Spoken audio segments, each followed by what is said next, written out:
Let's go, guys! Welcome to the CRL Intel Podcast. I hope everyone is doing well. I hope everyone is fine today. Welcome everyone to the very first CRL Intel Podcast. We have here very special guest today. We have Jebus here, right below me. Jebus. We have Mohamed Light, the best player in the world, world champion. We have a Boofmac right there as well, and we actually also have Andy, which is the CRL Intel manager. Welcome everyone to the channel. Welcome to the very first CRL Intel podcast. I hope everyone is doing well, and welcome everyone, guys. Yo, what's up? What's up? What's up? What's up, Andy? Let's go. Hello everyone. Yo. Hello everyone. Hello guys, how are you? I hope you guys are doing well. We're reading you guys in the chat right now.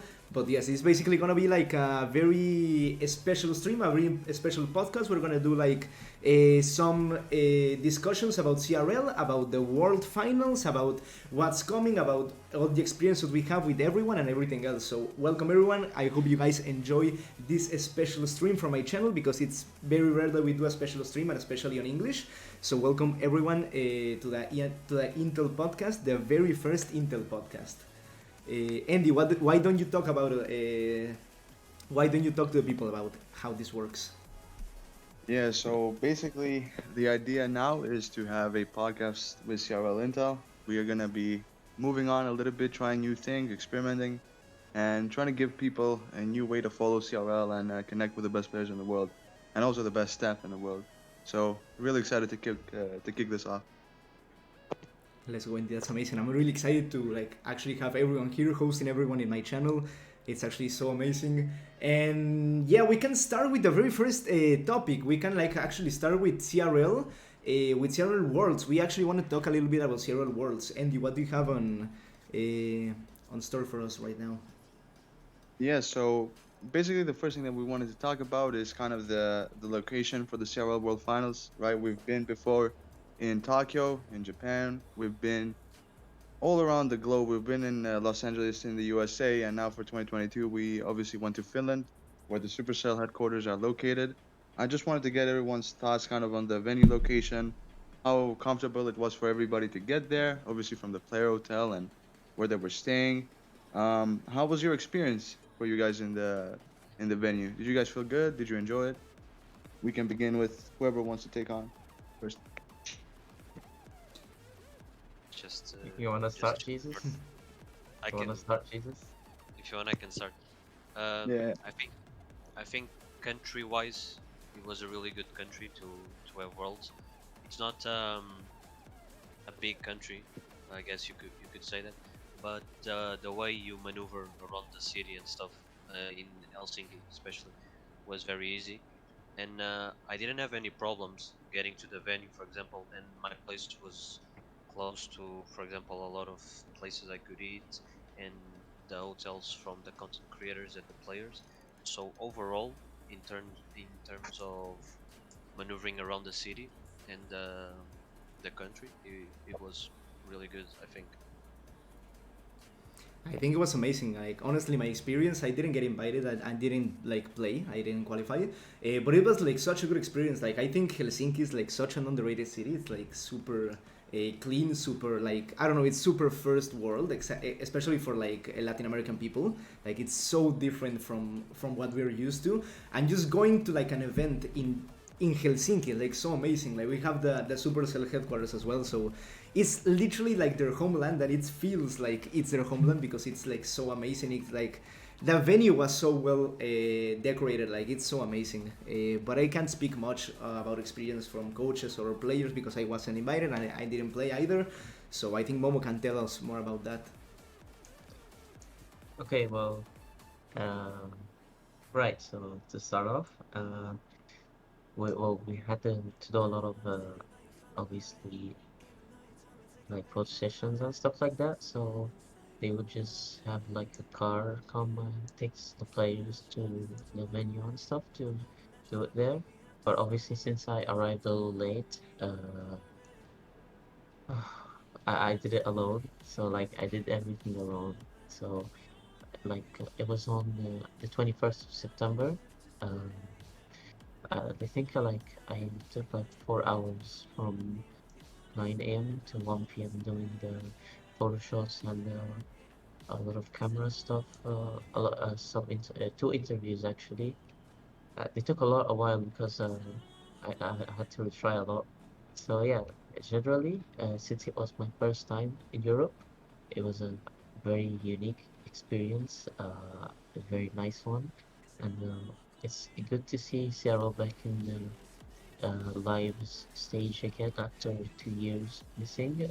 It's the same great feeling that when I was watching as a spectator in 2019. So it's good to have a live event like that and hopefully it continues.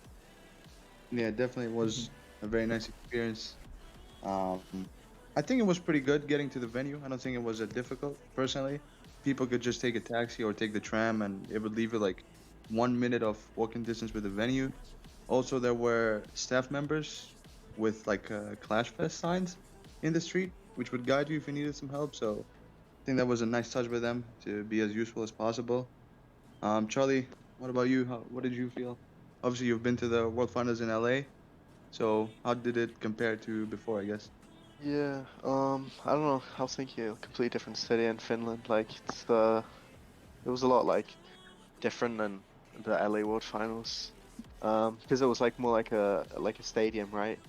This was more Yeah, like how do you say, an event or like a conference for like Supercell creators and players. Really, it wasn't competitive like feeling, because you didn't have like a grandstand and the crowd wasn't that big, but everything else like from the city was really good, yeah, and the public transport, the hotels and everything was really good. yeah. Yeah, exactly. I feel Well, like moving. it's an amazing city, and honestly, the venue was so well made. Like, actually, it was like one of the best worlds we've ever had. So yes, Andy. Yeah, it was definitely pretty enjoyable, I'd say, especially for I think a lot of people's first live event. I think it was a good experience. It definitely wasn't, or at least the first major live event, because some people have been to different events in Spain and stuff like that. But regarding production from Supercell, what did you guys think? Obviously, we had a few maybe misunderstandings with the staff. The situation with Dominik not repeating a card and then the match happening again. We had I don't know if people saw it in the stream, but the Steam things above, whenever a player would win and the music kind of went 30 seconds early before a match finished. I don't know if people caught that, but that was kind of funny in the venue. But besides that, what do you guys feel like was needed in I guess the venue for people to see, right? Do you think the casters should have been available to the public to see as well in the stage, or was it fine like that? What do you think about it? Let's start with that. Yeah, I can start okay, Carlos, you can start. if you want. Yeah. I think the casters you could see uh, between the languages, you could see them, right, but the main ones were the English ones, and you could see them, I think, on stream like pretty well.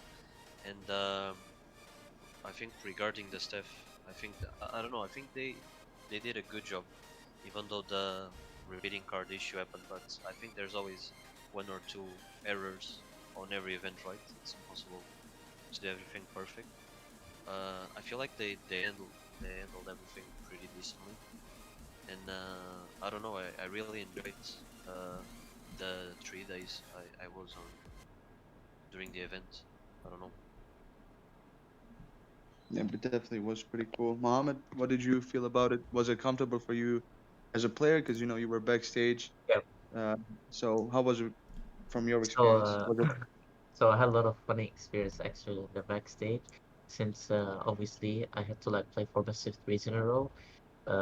After I beat mostly I think Vitor, and I had to play like airsurfer. Oh no, sorry. After I beat airsurfer, I had to play against Mugi and then Samuel and then Morten twice. So obviously there's breaks between the matches. So I would go to the backstage and like I would obviously be a little tired, so I would just lay down a bit. They would give me some chocolate, they would give me some water. So I think they dealt with it pretty well. And between the after the bracket reset against Morton, obviously went to the backstage and I had to pee, I had to really go to the toilet. And there were like 2 minutes left, and it was so funny. Like I was running with the with the admin to the toilet. But yeah, Nice. as a player, I didn't really obviously see what the audience was seeing. But yeah, just speaking from the backstage. But other than that, it was very well done. All right. That's amazing. Palm, what do you think about it? I think, like, for example, I think the thing that happened with Samuel and Dominic, I think that shouldn't happen. Like, that definitely shouldn't happen, like, anywhere. I think that there is some, like, issue sometimes, but I think, like, that's so, like, so bad. Like, I don't know why, like, an admin working in a world final can, like, actually confuse, like, somebody repeating card. It's so scuffed. Like, it shouldn't happen. It actually shouldn't happen, and even in a world final it shouldn't happen. But I mean, it's the first time they do an event in 2 years. It's kind of understandable, but it's so bad because they basically ruined one of the players' chances to move on. So it's kind of bad, but like, that's the only thing that was bad, honestly. Like that's the only thing that was bad. I think everything else was like super well decorated. Everything was like super fine. We had a lot of merch. We had a lot of space to like sit down and lay down. It was like such a good arena. You can like actually interact with the players like very directly in this arena, and it was super well. Like, the venue was actually really good, but simply like the admins, like, that cannot happen again. Like, that can't happen, and even in a world final it can't happen. So that's like the only thing that's like really an issue. I think the issue, like, of the confetti and everything, like, going before time, I think that's fine. Like, that's an honest mistake. But like, having a rematch just because like your admin confused himself, like, that's kind of lame, honestly. But I mean, aside from that, everything else was like super amazing. Andy, can I say something to compile Yeah. before you talk? Um, I also think it was good that the error happened in the game where the matchup would just be in favor for Samuel, and Samuel would, I think, win that matchup every single time, and he was winning that matchup. He was gonna win the game, so the mistake didn't really cost Dominic the game as well. Yeah. And I don't know how the stuff figures out if you're repeating or not repeating cards, but if they go into the game and they put like the cards the players have used, like for example, there were two ways, if let's say the admin that's with Mohammed, he can just put the cards Mohammed was using, and like this way, there's no way they would say he repeated the card without repeating. So I don't know how they were doing it, if they were doing it from top of their heads. Yeah, Maybe I mean, they it's kind of interesting. Like, they have to like have like I don't know, like they built something. the in-game duels thing and they didn't use Yeah. it for that. That's I don't know. They should have used it. I mean, that's kind of interesting. That's also a point that we can talk like later, like that's the format itself. But yeah, for now it's Yeah. like dude, it shouldn't happen, honestly. Like, I think like it's controversial. Like maybe Dominic could win because it's a surprise factor deck. Maybe Bassotto But would have Samuel won. was winning by a lot Yeah, on the first game. I mean, Samuel was winning anyways, and he had matchup as well. But I think he didn't know he had Hog yet. So maybe for the second game is like, I think it was the worst Yeah, timing because it was like like the worst deck to be revealed because it's a surprise factor deck. So it's kind of interesting, kind of. It's Yeah, controversial, but yes. yeah. Yeah. I also want Charlie. to add just something that why end the match? Why end the match in the middle of the match? You know what I mean? Why not check after the match has ended or something Yeah. during the 2 minutes yeah. that Why Exactly. between why the don't decks?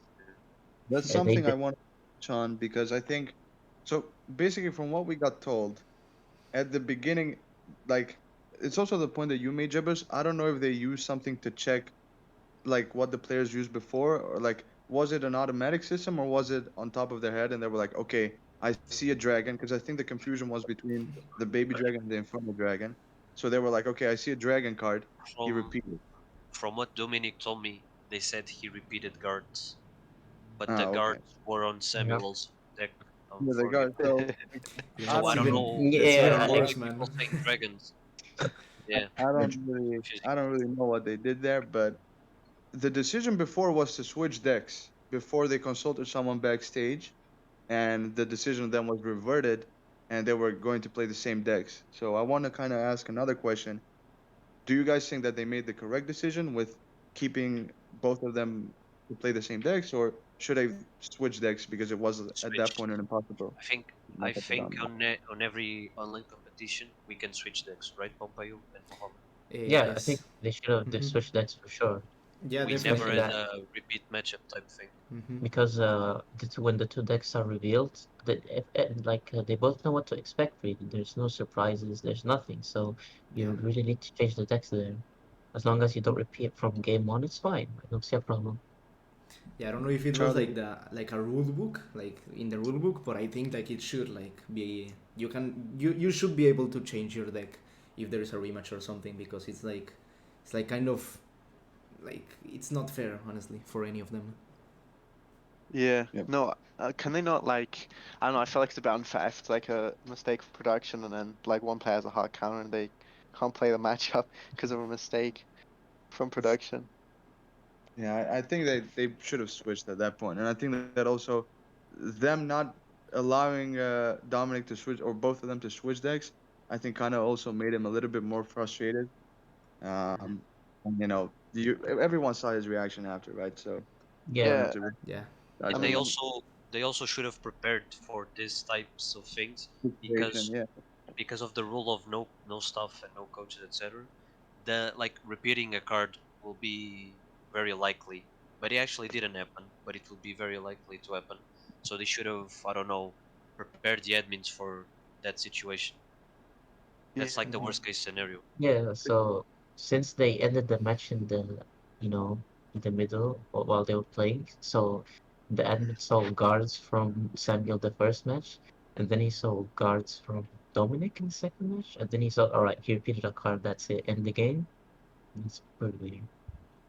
Yeah, during Teams CRL, like a couple years ago, there was a rule that like if anything happened during the game, like any lag or like any dispute, you just put your hand up and then you keep playing and you play to win. And if you lose or like something happens, they will look at it after the game.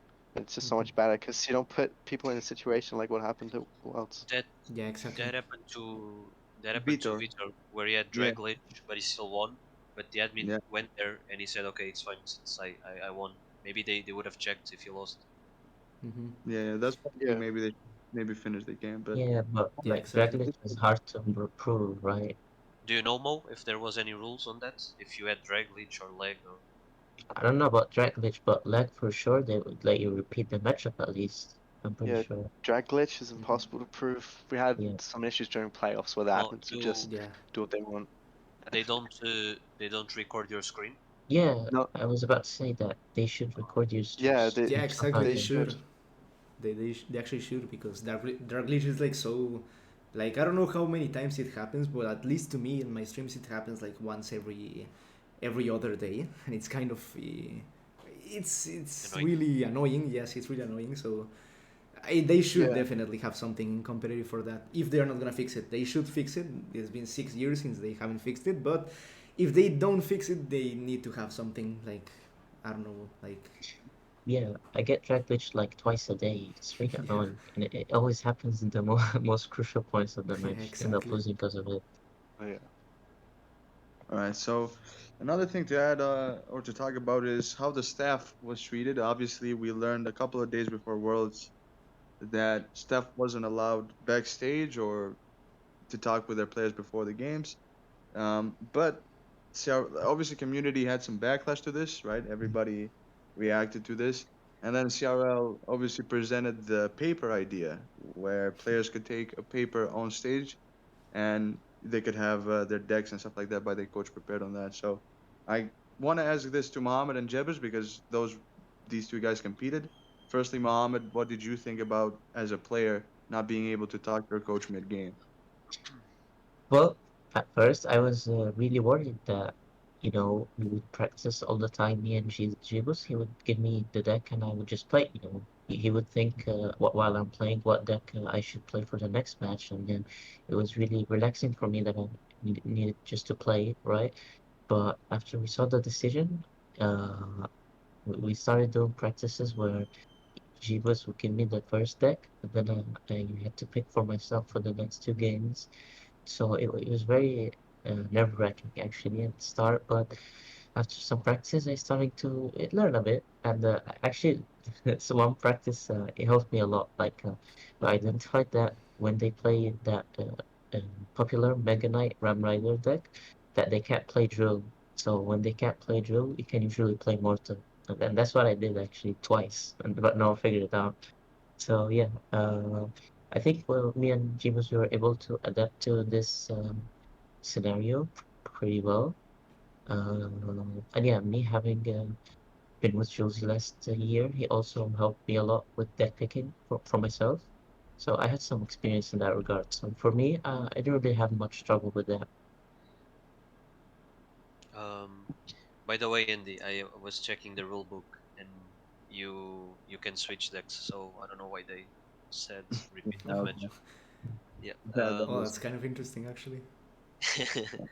About the rule, at first I was scared, but then I actually thought, oh, this is a really good idea for Mohammed. He's gonna abuse the format because the only way he loses it's by matchups. So if no coach can be with the player giving them the entire like 24 card duel, we actually have really good chances of not losing a single duel. And he proved that in the loser brackets where he did like really good picks and stuff. And from day one, I was like my entire day was how am I gonna fix this rule? How are my players gonna pick decks a bit better? And I used a method from my studying in university, which is, when when you had like math lessons and you had like formulas and stuff where you had to know them on top of your head, like you had them on a piece of paper, right? So I made a paper with deck picks, how to pick decks and stuff, and I wrote like a bunch of stuff. And for 2 weeks, me and Mohammed were practicing, and he was looking at this piece of paper, and just by practicing, I think he got most of it down on his head. And like he said, he did that pick in the grand finals that gave him the championship. So it was really cool how we adapted. And I don't think I genuinely don't think anyone practiced deck picks. All the coaches just tried to put everything on the paper and pray the scenarios they had would come out, I think. all right. Thank you for the answers. Pomp, if you Okay, want to go.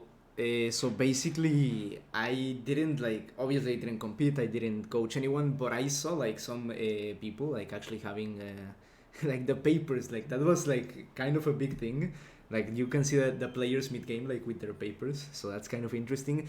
I was like actually one of the few people that actually like agree with the change that they did.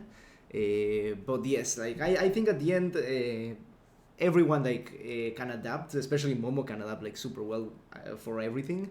So yes, I was like one of the few people that actually agreed on that on it, and it's fine. Like it's so well, like, and I actually saw like some of the work of Hebus, and it was so amazing. Like you can have like one starter deck and then like five different options, and then like for game three you could have like I don't know like 15 different decks that you can use.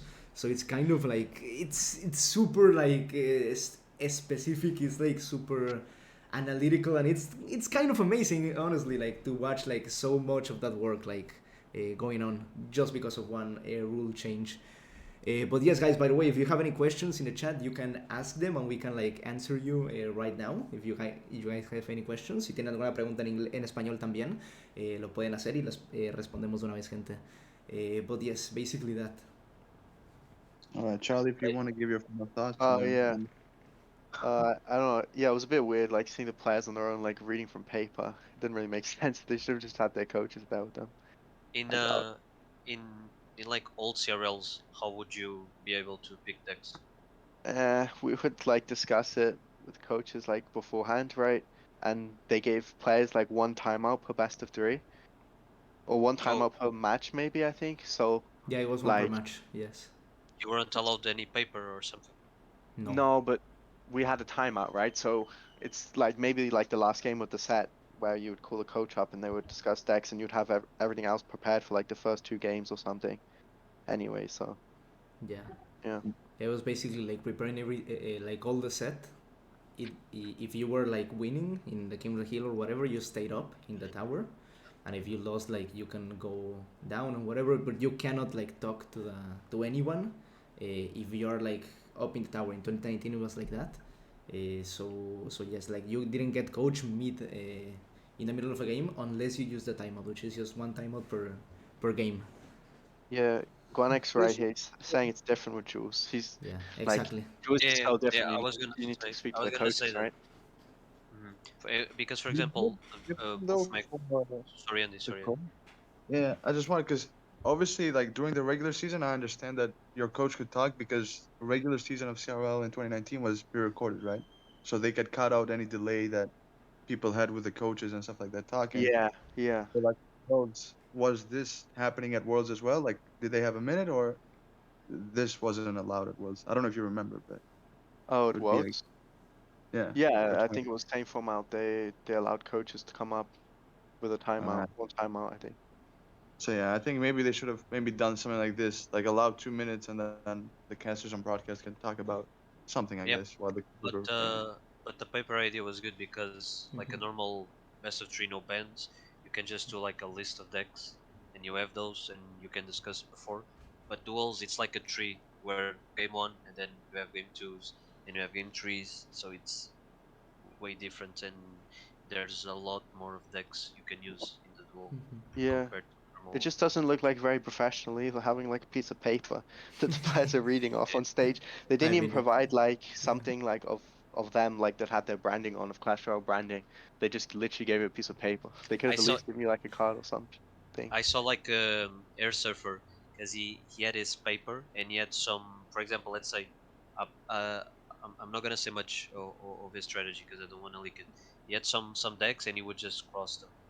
That's very cool. That's also what we did.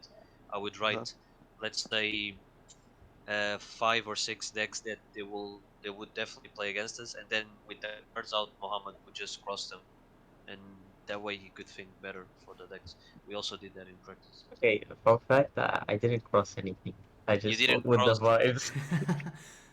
But I think you watched, for example, let's say Joel Yeah, yeah, Tornado. Yeah, he doesn't have this anymore, so yeah, yeah, was exactly. still fine. I don't really need to cross anything. I just remember the cards and that's it. Oh yeah, fun fact, during the airsurfer best of three actually, obviously Gigos had some papers made on that day. And I took Morten's paper by accident, so I literally had Morten's paper when I'm literally face to face to airsurfer about to play. So it Nice. was great. Yeah, So you got confused of papers, basically. Yeah, Andy, yeah. Andy, the only thing I Nice. didn't really like about it was they would leave 4 hours before, you know, and I had to give him like six piece of papers on the last day, so that's why I got confused. I couldn't even go to him. Let's say he would face someone, I couldn't give him just a paper, you know. I think they should have allowed that, for example. Yeah. All right. Yeah, Well, definitely. moving on to the next question, we have got player performances from the World Finals, right? So I've got a Oh, list here with. Do you guys want to start from top to bottom, or do you want to start from bottom to no, top? from Like, bottom, from bottom. all right. So we've got the players that finished 13th to 16th. We have Arden Toas, we have Gench and Ender, who both were playing online, and we've got Pandora. So I guess if everyone can start off, give their thoughts a little bit about the 4 players, quickly if possible, would be Okay, pretty good. if you want, I can. Yeah. Hmm. Pandora, So, I expected more from him, but he lost to Airsurfer and Mohammed, so it's not like a big disappointment, if you could say, because he faced really two really good players. So I don't know. And Genk and Ender faced Morten and Vitor as well. He had a tough record, so there's not really much I can say about it. Genk lost, I think, to Doom on loser. Maybe he could have won that best of three actually. So I don't know. Maybe he could have at least won one best of three. In Ardentois, I think it was really the disappointment of the tournament. but it was his first tournament, so I don't know. I feel a bit bad for him. But he also Arden lost the game versus Keef, right? The close Um, HP. Oh yes, of course. Yeah. hmm Yeah. He Kind of also lost. unfortunate. He also lost with 3 matchups against Sweep. I think online he would definitely won that set, for example. Hmm. So I don't know. That's something he should look forward in the future. Yeah, I think he will do better next time. and I think I can talk like for Ardentos because I get along with him very Yeah, well. you're his So friend. so yeah, I can basically like go next. I think I'm gonna start with Ardentos because we were talking about him. I actually talked to him and he said like he was nervous. He was like a kind of pressure to do well. So maybe that's why he didn't like perform like how he would have performed online. So the pressure actually got to him is his first event, his first World Finals, his first like actually really good tournament. So he was very excited with it for it. He was very like looking forward to everything, but I think he pressured himself just way too much, and he couldn't handle the pressure. And I think he should have won definitely, but the simple thing like the fact that the pressure like it's so much pressure to play on stage, and he wasn't prepared for it. He wasn't like completely prepared for it, so he got good matchups. He lost some of them. He lost the first round to Sweep, and then he lost the second one to Keef, which was actually like really interesting because it was the 4 HP. I think it was 4 HP. It was 2 HP, I think. That game, that was kind of it should have been like way easier because he could have like positioned the magic archer like easier or do that NATO later or whatever. yeah. There could have been a lot of things that changed, but yes, the pressure got to him like super like way too much to his head, so he didn't play that well. And also speaking of Genk and Ender, it's kind of interesting that both were playing online and both like lost their 2 rounds, which is like it should be the other way around. If you're playing online, you shouldn't have that much pressure, which is kind of interesting. Like I don't know, I was expecting more from Genk honestly. Ender is a really good player as well, but honestly, like it's kind of difficult to play against like the roster that was Worlds anyway. So yes, like it's kind of interesting. I didn't expect them to lose first round of both. I've heard that Ender also gets nervous. So I remember he was playing against Vitor, and someone told me, look at his camera, and he was like Yeah, shaking his hand. he He was was playing like shaking. this. Yeah, Yeah. I mean it's difficult anyways to play a competition, Mm. and I mean it should have been the other way around. It should have been like the stage people were more nervous because they were on stage, but even then they lost. They were super nervous or whatever, and they didn't do much honestly. Like I, it's not like I'm glad or anything, but it's like I feel like it's really bad for them that they didn't get to travel.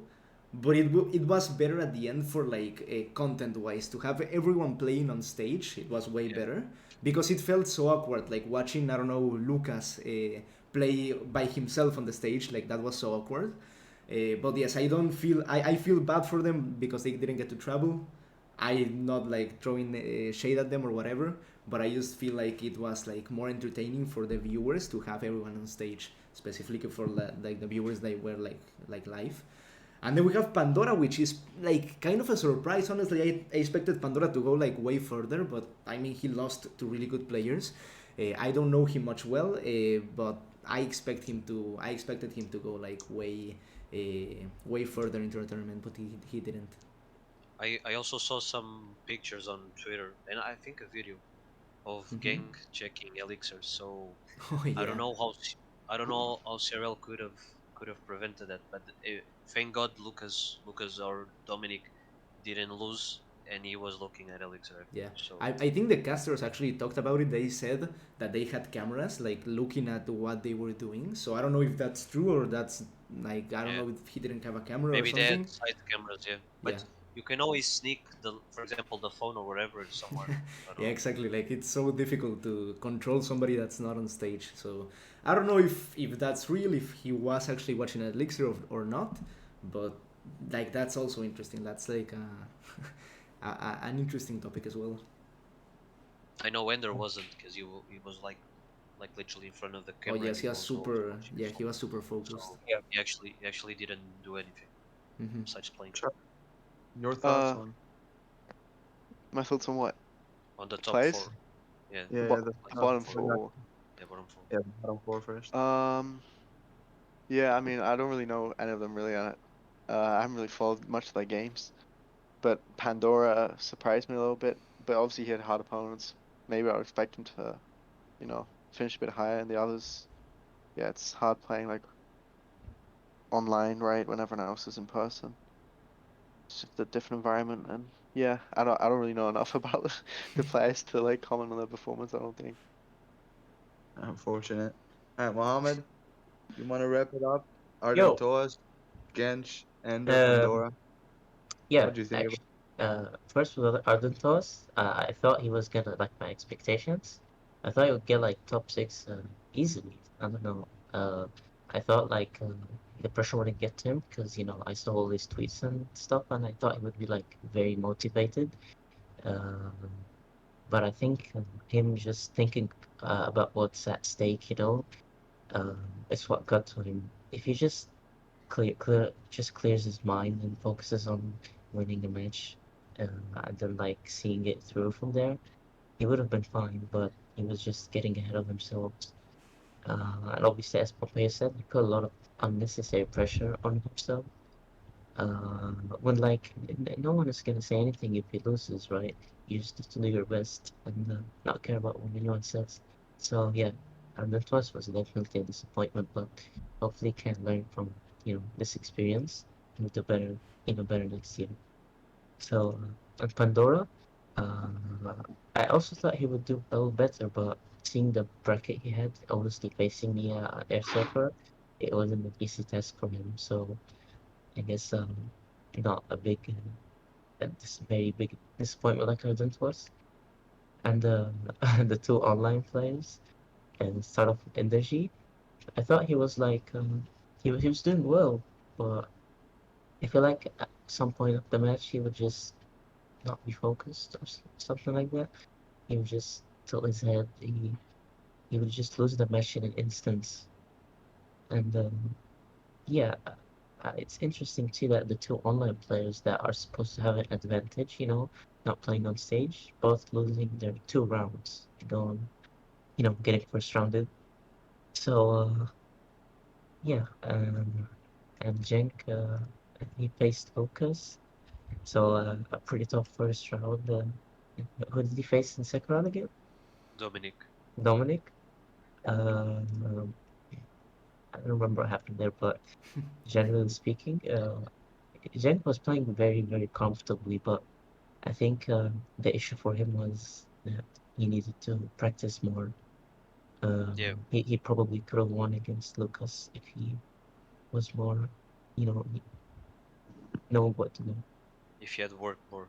Yeah, I Yep, also yep. I also feel like he didn't practice at all because I was with Lucas, so the first round was against Gang.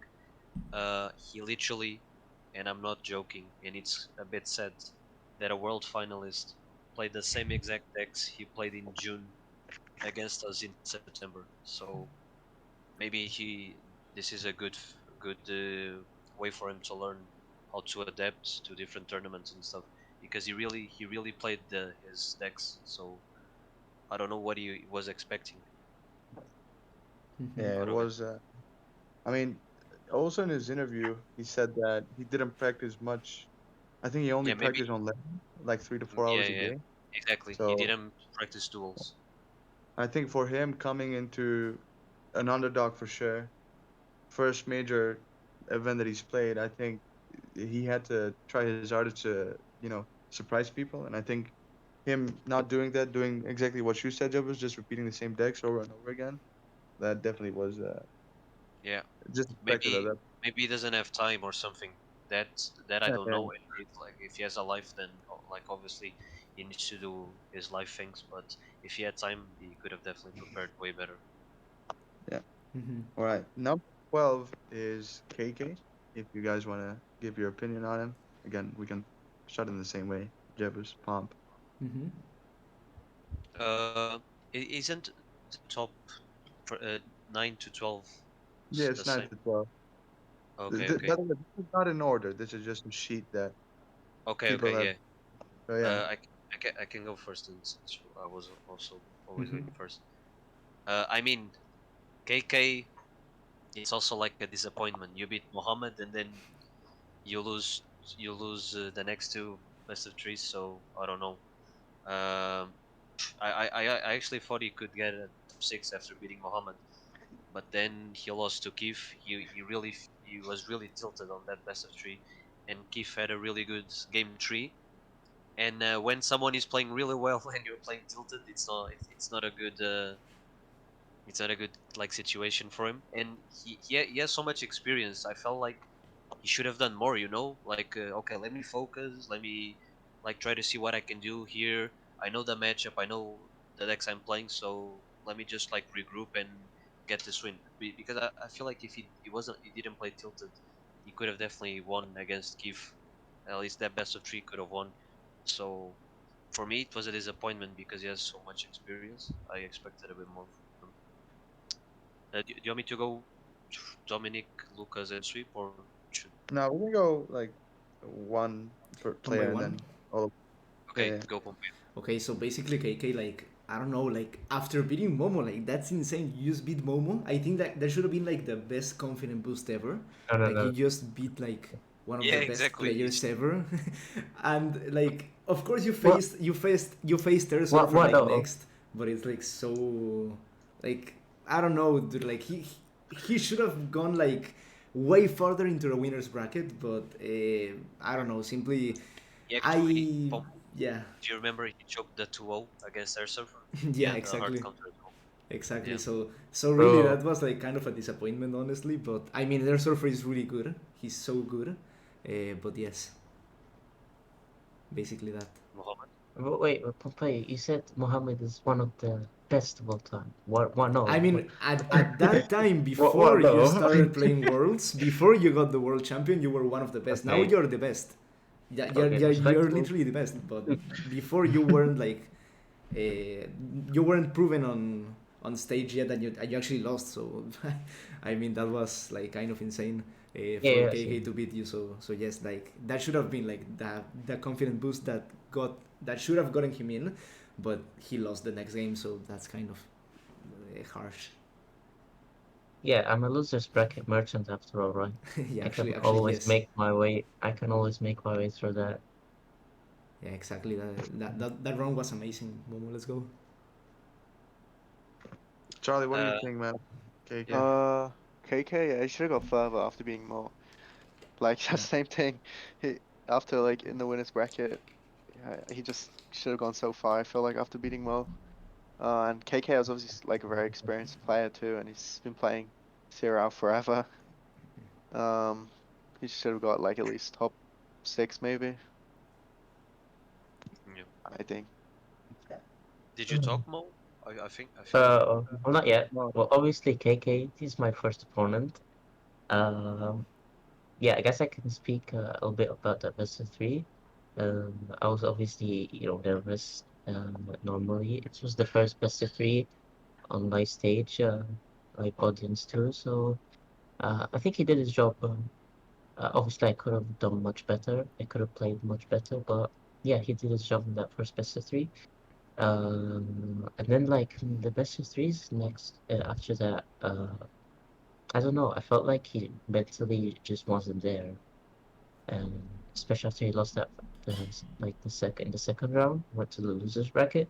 I think he was just playing very very tilted, and I also kind of feel bad for him because he had to play two best of threes like literally in a row, and obviously after a loss, it's hard to play another best of three in a pretty bad mindset. So.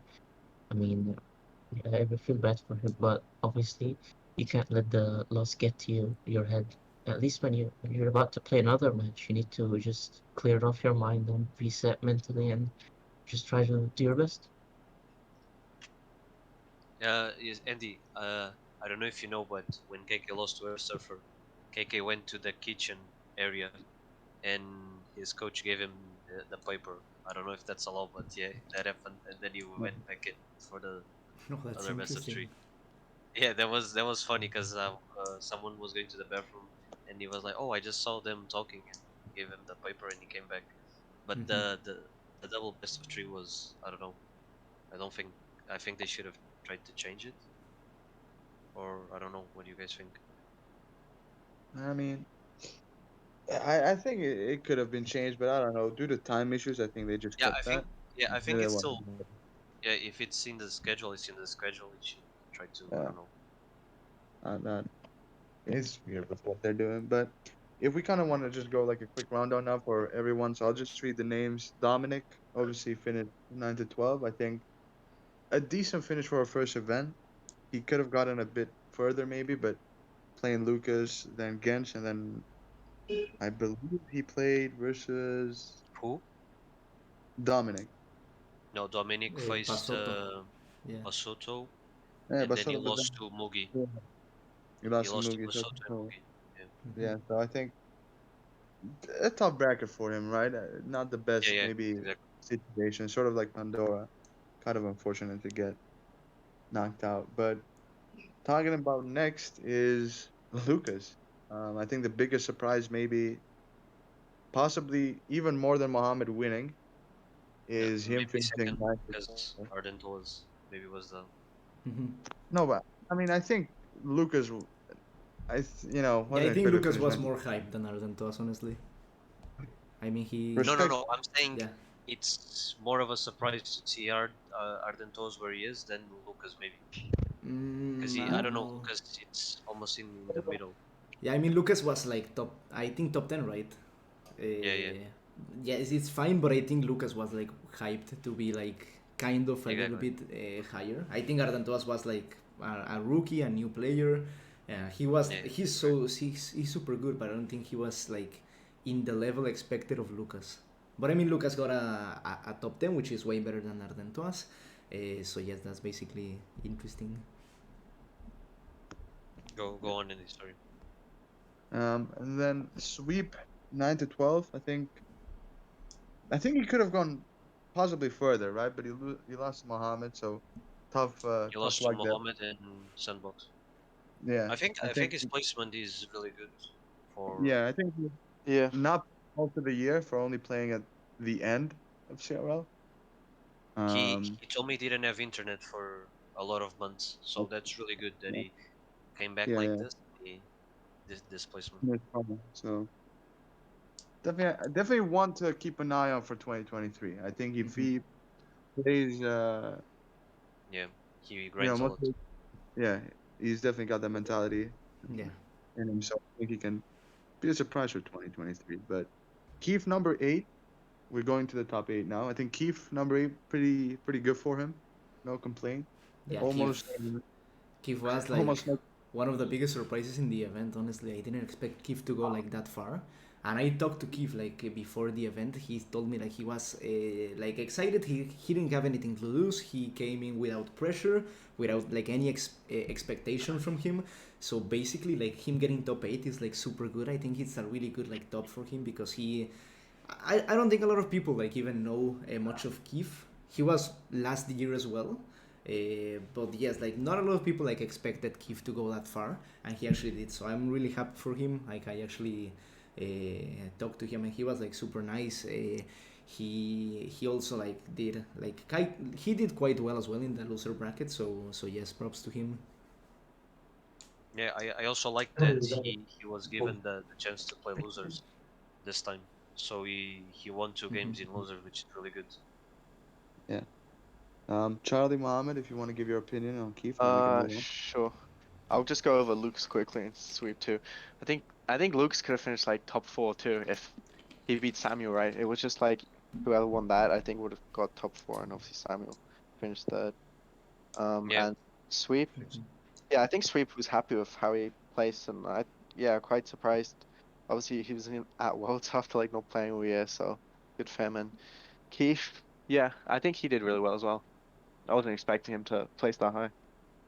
Yeah. Boof. Mohammed, or if you Hmm. can I go, don't know Jeff. if you know this. Wait. Oh, But like, oh, he's back, because he was oh, muted. But Keith lost in stage 4, and he got it because of visa. So he got a second chance as well that Oh yeah, round. I didn't know that. That's good. Yeah. So Well, I don't know. He got so many. So he was out, and good then for he him. came back. That's cool. Mo, go Around ahead. Yep. So you can about Keith Lucas and and Will? Sweet. Well, Lucas, That's okay. obviously, and I was in the chat, but I'm just happy that he made it past the first round. No problem. No, seriously, I really thought Lucas would have done at least top three, but I think he really needs to work on his mentality. He's just he was just I was like him before, but I just learned that I can be angry, but after the match, after the set, after the day is finished, I can do whatever I want. But when I'm like in the match day, even if I lose or something, whatever happens, I just need to keep calm. When I lost to KK, I didn't like go cry in the corner or something. Obviously, I was a little upset, but I just knew that if I lose the next set, I'm out for World Finals, so I needed to focus. So for Lucas, it was a disappointment for sure. And Keef was the biggest surprise for me, actually. He did really, really well, even though a lot of people doubted him, like last year too. Even though he lost his first best of three against Sandbox, which is totally fine. Um, he did really well in the losers bracket. And obviously, the clutch game against Argentos was probably the highlight of the whole tournament. I think he really proved himself and proved everyone wrong. Yeah. Moving on to number 7, we've got the Cristiano Ronaldo of Clash Royale, Vitor. Viewership, Oh, hey, sorry. it's It's me. your so you can go ahead, start off. Vitor keeps doing better each year, so I'm quite happy for him and for how we've been working. Last year he got top 16. This time he finished top 8. He lost to Mohamed and Mugi. Nothing to be ashamed. I feel like if he had a better bracket, he could have finished maybe top 6. But I don't know. I think he had a really solid performance. He also beat Lucas, which is an opponent he almost never wins in other competitions. So I think he really proved himself on this competition. Mhm. I think it was like his second. Well, I don't know. I think he had more experience on stage, No, but like this was he like his third yeah live event. his third live event, which is like decent. I think not a lot of people like actually know much about Vitor, but I really think like he's one of the strongest players out there, and honestly, like it's a really good finish. He lost to two of the best players in the world, like the world champion, and then like the other world champion. So that's basically like that's really as far as you can get. But yes, I think it's a really good word for him. I think he could have gotten a little bit higher, but he got really good opponents, and he couldn't get any much higher than that because it's really difficult to beat Momo and to beat Mugi as well. So yes, basically he did a good worlds, and I'm happy for him as well. Yeah. Charlie, Mo, you guys. Sure. Yeah, Vito's like a very good player, right? Recently, doing very well, and I think he's been improving like pretty much every year, right? I think he could do even better next year. I think it's quite clear like what he needs to improve at. Um, like there was some like clear mistakes I think on stage, but like his macro and everything was very like top tier, I think. Yeah. Mo. Mo, Wait, yeah. So Vitor, well, obviously, since last year, very big improvement in his level too. I think he got mentally better too, and I feel like he would have probably done much better had he not had like the hard bracket that he had, and he had to face me and Mugi. Probably were considered to be like the top one and top two players in the world, so it's a very big ask, to be able to maneuver through a bracket like that. So obviously he's one of my best friends in this game. I guess I'm happy for him, and I know he'll be much better next year. And I think he did his job really. He didn't disappoint anything. He did his job. And so, All right. Indeed. Well, next Are up, you?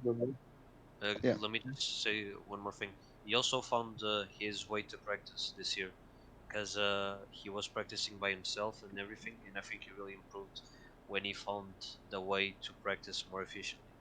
So yeah, I expect big things from him next year. Sorry, go ahead. No worries. Sandbox number 6. I'll start off and say I think that he did pretty well. Um, I definitely think that Sandbox was nervous coming to the event just because he traveled so far away. I don't think he had any family with him, right? So I think coming to a new country, coming to Europe for the first time, he did pretty well. 6 is nothing to be ashamed about, even though I think that he could have knocked out Mugi in that game 3 in the loser bracket. But sometimes nerves get the best of you. I think he just played too defensively at that point, and unfortunately, Mugi got the momentum and turned the game around. But Mhm. Jebus, what do you think about his run? Um, when when people asked me before CRL how what do you think Sandbox place will be? A top six would be like the minimum I would see him. So I don't know. He didn't. It's not a crazy finish, but it's not a bad finish for him, I think. And he's also I also always thought about him is that he's a bit mentally inconsistent, and you could see a bit of his nerves, I think. But I don't know. I also think he got very maybe not unlucky. Maybe should have prepared better. The best of three against Samuel. Uh, I don't know how he could have won those two matchups. Those are like literally impossible to win. So maybe if he had worked better on that set, he could have finished top three, because whoever won that would be top three, you know. So Yeah. instead of Samuel being top three, he could have been top three. So I think that best of three was what really screwed him over. And then against Mugi, he felt the pressure last game. Yeah, like I said, sometimes he does very well, and sometimes he gets very nervous. I don't know how he can fix that Mhm. on him, but yeah, that's what's costing him, for example, a top three. Yeah, and for myself, like I really get along with Sandbox. Like he's like super nice to me and whatever. He always comes to the chat and he always like likes to hang around. So Sandbox, he was really nervous when he like came in. He actually like told me because I saw him like one day in the hotel lobby, and he like actually told me with the translate that he was super nervous. Like he actually asked me for advice to how to be like less nervous. And that was like a red flag for me. Like I saw like, oh, like maybe Sandbox is gonna lose like first round. Hopefully not, because especially I saw Keef as well being like super confident. But yeah, at the end of the day, I think Sandbox actually like overcame his fear of being nervous.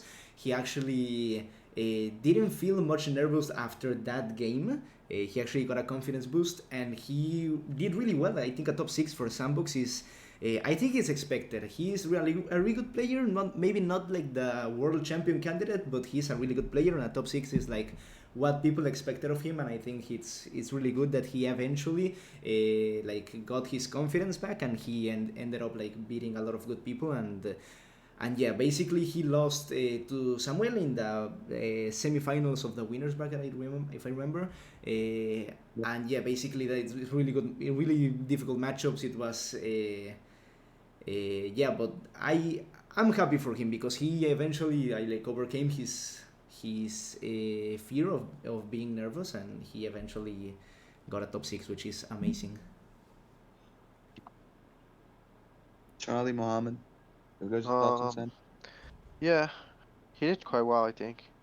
He's quite a young guy, so obviously he gets nervous, but like I think maybe it was next year after he's had more experience from this year. He should be good, maybe get even higher. Yeah. Mohammed, your thoughts on y- Sandbox? Obviously, you guys have been yo, friends for a while, so uh, so Sandbox, I think he did really well in World Finals. Like the very first best of three, you can see that he was very nervous and he was shaking. Uh, but he was able to play well that best of three fine. So I thought like after the first best of three, he'll be gone for the rest of the tournament. But he beat Sweepto the second round, the famous giant Sparky Graveyard. But he had Archimodor first, so he's fine. So like after beating Sweep and after like overcoming the nerves of the first match, which I wasn't able to do, I thought he could be a contender to at least reach the final. But he was facing Samuel, I think, and yeah, obviously no coach for them. Win was helping both of them, so maybe that was the difference there, that he had to pick his own decks. So he went to the losers bracket, and then he had to face Mugi, and of course, it's not easy to play against a world champion. Yeah. Right. Number 5 was airsurfer. Chivas, Pomp. Um, I also expected him to be at least top six. He practices a lot. He practiced a lot with my players, so I was really wishing he would get a good finish. Um, and I feel like the I I don't want to say the nerves, but something happened in most best of three, and he throw it away because I think he if he played like he plays usually, I think he could have won that best of three. Um, but he's a really sound guy. He can pick well, he plays well, so he's a really tough opponent to face. And you saw him. He beat he beat Pandora. He beat KK, not even having matchup. And then against Morten was just deck picks. And against Mohamed, he got a bit maybe nervous. I don't know. And I don't know, but still, it's a top five six. It's what I expected from him. But if he finished, for example, fourth or third, I wouldn't be surprised, because he's really good. Yeah. Mhm. Yeah, I think Um, airsurfer is kind of, yeah. I think everyone expected like him to do really well. I think like 2 years ago you could have said that he got really nervous on stage, but I don't think he gets nervous anymore. Maybe on the matchup against Momo because you're going against the world champion, like that's insane. But yes, like he played super well. He actually got like some interesting decks as well. But yes, at the end of the day, like he got top six, same as Sandbox. I think it's a top that fits him well.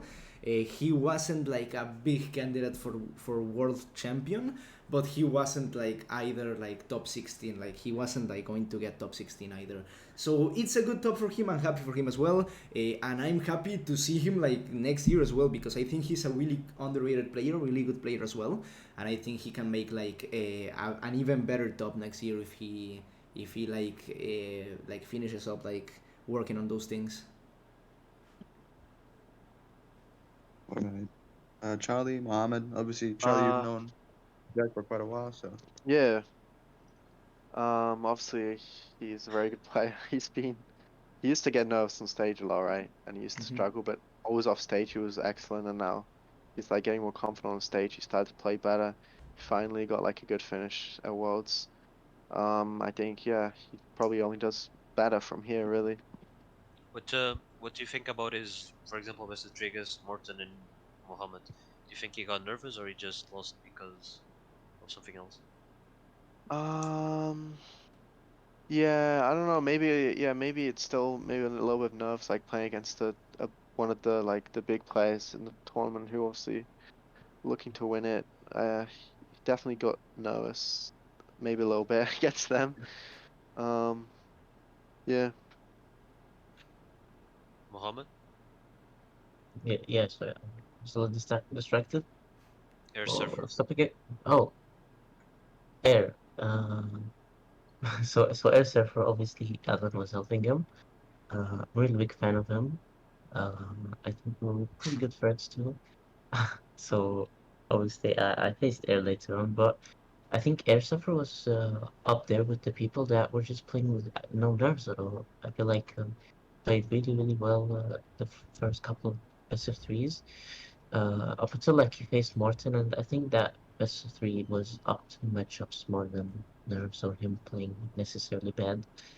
So and then obviously he went to the losers bracket, play against me, and well, that best two was interesting. Obviously, I had the wrong paper and stuff, But like the first matchup, I had a really good matchup and I lost. And then he had a really good matchup in the second match, but he lost it. So we took turns. Like he could have just, won 2-0 in my world's run there. But I think that was like the point that where he really felt the nerves. Um, yeah, and then I think he did pretty well. For sure, top six is nothing to be ashamed from. Yeah. Number 4, I think someone that people maybe expected to go a bit further, Mugi. I think Mohammed is gonna like to start this one. Gonna Bro, start. can I not start this one? I need to cheat some answers from you guys because if I start, I'm gonna say I inappropriate always stuff. start. I always I'm start. gonna say Here inappropriate goes stuff. gonna. Yeah. Um, you look at Mugi's finish, and you think, yeah, he could have finished higher. But then you look at the bracket, and you see he lost to Morten 2-1 by 1 second. The queen was on the tower, and he lost to Mohamed. Two really hard matchups. Like no way he would have won that online, on stage, on the train. Those matchups he was not gonna win. So I'm not really like disappointed at his performance because the only thing he could have maybe done better was the last game against Morton, but still I don't know, that matchup was, I don't know, I think Morton, I thought Morton would win it anyways, so I think he might be one of the players that the rule of coaches really affected because he never did a single deck pick by himself, and I really saw that on his deck picks against the like really good players, against Morton, against Mo. I really saw him struggling on deck picks, and maybe that's the thing you can look at. Mhm. So Mugi, I mean Mugi, the world champion. I think he was expected to go like really far, but honestly, like you can see, like his matchups were like super. Yeah, Morten was an insane game, like one of the most insane games, and then Momo, which was like the rematch of last year, which was kind of amazing. It was really good for the viewer to watch that game, and honestly, like it's difficult for him to come back from that. It's like super like I don't know, like top 4 is fine for him. He could have gotten better, but I think he should have proven like why he was a world champion. I don't know if he would have gotten like more than top 4, but top 4 is fine. It's really good for him. But Momo, you can tell us more about it. Right. So Wiggins, obviously, uh, probably my rival probably right now. Uh, Obviously we faced World Finals and the grand final is here, and we all know what happened. I got freeze. It happens. So facing him this year, I actually wasn't very nervous at all when I was facing him, and I was You like, faced him a this, bunch, so and yeah, I faced him a lot of times this year on ladder, and we practiced a little bit before, and we faced a lot of competitive, much like last year. I think I've only faced him once, and it was in the grand final. So it was like, the first time you're playing against someone, and it's in the grand final. So it was an interesting experience. So Mugi, I think he did well. He lost to me and Morten. You know, you can't be upset about that. Um, and yeah, you can't be a world champion 2 years in a row, right? So it's not gonna always work out for you. It's not shit happens. I'm sorry. Is it family friendly? Nah, don't worry, it's it's, fine. it's Uh, so yeah, I think he set up to the expectations for the most part. And obviously I can't deny that I was happy that I beat him. Mm. So yeah, Nice All moment. That's right. good. So, Charlie, right? Yeah. yeah. I've known Mugi for a long time, maybe like 5 years. From the old days when he used to push on ladder. Um, Kai traded him that whole time, so he's a great guy. Um, Obviously one of the best players in the world. Maybe the best player in the world last year. Not this year though. I felt like maybe going to this tournament, he was like one of the top three. It was kind of like a handshake between who would win, and he didn't get it this year, but last year he did. So yeah. The, the, Right. the what last year? He won last year. Yeah. We're champion. And that Do you, both Mike, do you think did did you see him nervous or anything during his games as Nah, a viewer? I don't think Mugi gets nervous because he's been like, from someone who's played like ladder, he's been playing for like top one. You know, season end it gets really intense, and like you have to like play. Back then we were playing for a lot of money. Like every game was at the end of season was for a lot of money because Yeah, actually, we got yes. paid a lot to play season end back then, and that kind of settled my nerves. At least playing ladder for a lot of money, like, and he's been doing that for as long as me, so I think he's good with nerves. You know. Yeah, I Mhm. also think he didn't get nervous. Yeah, Yeah. exactly. or I think I can disagree to that because I guess Morten, the third game, that might, I mean, he could have easily won that matchup because like he missed like two deliveries and he missed like a fire spirit sketties on the Goblin Barrel. Obviously that was well played bit by Morten, but like the two deliveries and then it wasn't, you know, Yeah, stuff it wasn't he dialed wouldn't in. he wouldn't miss at all. Like I think he would win that matchup Mhm.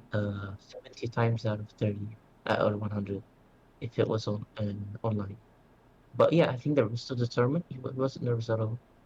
Just maybe just that one match. All right, moving on to the top three, we can do this short. Samuel, obviously, I think everybody kind of didn't expect him to be here, but What? going with nah, it's no surprise. It's no surprise. I think Yeah. he even he knew that getting the first golden ticket kind of screwed him more than it did him a favor because he became so inactive. But at the end of the day, that still didn't matter, right? Because he got third. So, Mhm. but definitely, I think going into the event, a lot of people didn't expect him to do as well as he did. I think he was a surprise as well alongside the others. So Maybe that yeah, worked for him, not being Yeah, active, yeah, I guess exactly. Wait, because it's maybe like you a hide your deck pool. sweep on steroids. I guess you Because can say. like for example, Muhammad, me and you know what he plays, but like I'm gonna say some names. For example, Sweep or Doom or someone else. They don't exactly know the deck pool he plays. They just know, oh, Miner Hog is, but they don't know everything. So maybe that also worked in favor for him. Mhm. yeah, you mean they don't know the variations? Is what I mean. Yeah, they don't know every single thing he plays and stuff. Yeah, I see. Maybe that also worked for him. All Do you right. Well, want me to just end here, Andy? What I think? yeah, we can. I mean, we can Okay. finish on the top two. I think everyone feels Oh, bad for Morten, Oh, but I also wanted Oh, to add Morten. I wanted to add something else on Samuel. Okay. Like I feel like me and Samuel, this World Finals, we played pretty much the same exact decks, right? I think I was spamming a lot of RGs, a lot of miners because I have no coach help, so obviously James gives me like five decks to pick from, and I would always pick the comfort deck for me. So I feel like people criticizing Samuel for having a small deck pool. But I think I also had that, you know. So that was pretty funny. the top two, Morten, Mohammed. Anyone can start. I guess Jebus if you want to. I can start this one.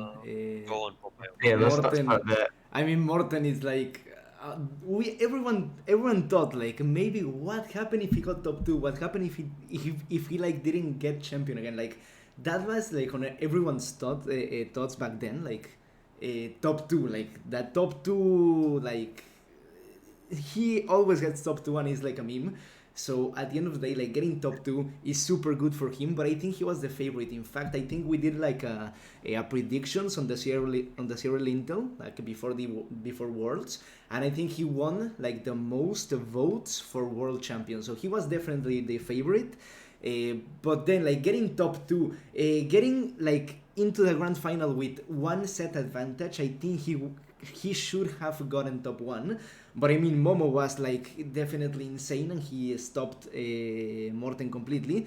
and I have to feel bad for him. Honestly, I have to really feel bad for him. He has been going on for 4 years competing and getting like two top twos in a row, and it's really bad for him. Like I feel bad for him, but I mean Momo is Momo, and Momo destroyed him. So yeah, maybe it's really difficult to be a world champion, but I think Morten eventually has to eventually overcome that. But this year wasn't it, and honestly, this the top to me lives on. So yeah. Yeah. Should I go? Yeah, you and Oh, then Charlie and Mohammed. okay. I'll be quick. Morton, if it was online, I wouldn't expect him to win. But being offline, I would definitely expect him to win, or at least top three. And when he got to the grand finals, I was talking to his coach and his friend, some friends, and I said if he faces Mohammed, he might lose because Mohammed always gets the better of him. But if he faces someone else, I think he already won because winning 2 sets is really hard, and I think he would close that out there. I think he got a bit nervous in the grand finals as well. You could see him, and Mohammed, I don't know, he did very well. First best of three, maybe a bit of nerves. The deck picks weren't also the best. We had like 2 weeks or whatever to prepare. I think we should have definitely prepared way better that set. So that's my fault, obviously. And it was the first best of three ever played offline. So I don't know. It's maybe it was meant to happen because he had no experience as well. And then after that, we just did what we do all year. We just prepared. We just executed. And yeah, I don't know. He played like he always plays, so I can't really say much about him. Wolfpack? Sure. I'll talk about Samuel's Warden. I just want to say that I kept getting told by the coaches that Samuel's deck pool was tiny and they didn't know why he wasn't getting sniped. But I think Samuel played really well, and kind of Samuel's been like an amazing player for so many years, and he's improved like every year. And yeah, and then Morten, yeah, same with Morten. The Morten and Samuel are like the two of the most consistent players in CR I've ever seen. They've like been doing this consistently well for so long, and yeah, I don't think they really deserve to be anywhere else apart from like second and third. And All right. Mohammed, if you have Mohammed. anything. Yeah, well, Yeah. okay. Morten is a really good friend of mine. Um, we played a bunch all year, and like everything really, the global tournament. Actually, I got first and I got second in it, so it was pretty fun. Uh, and on ladder, of course, we play all the time. We practice sometimes, but usually has a busy schedule with his consecration and stuff like that. And I feel like it's very impressive that Morten was able to make it so far whilst not practicing a whole bunch, like other players. So it's like that skill, the initial talent. Um, I feel like obviously the stage experience helped him really a whole bunch, and it was like a very nice feeling, that I'm going to be facing against Morton in the final. It was like I think I wasn't nervous at all. I was like just having fun, like um, thinking the moment.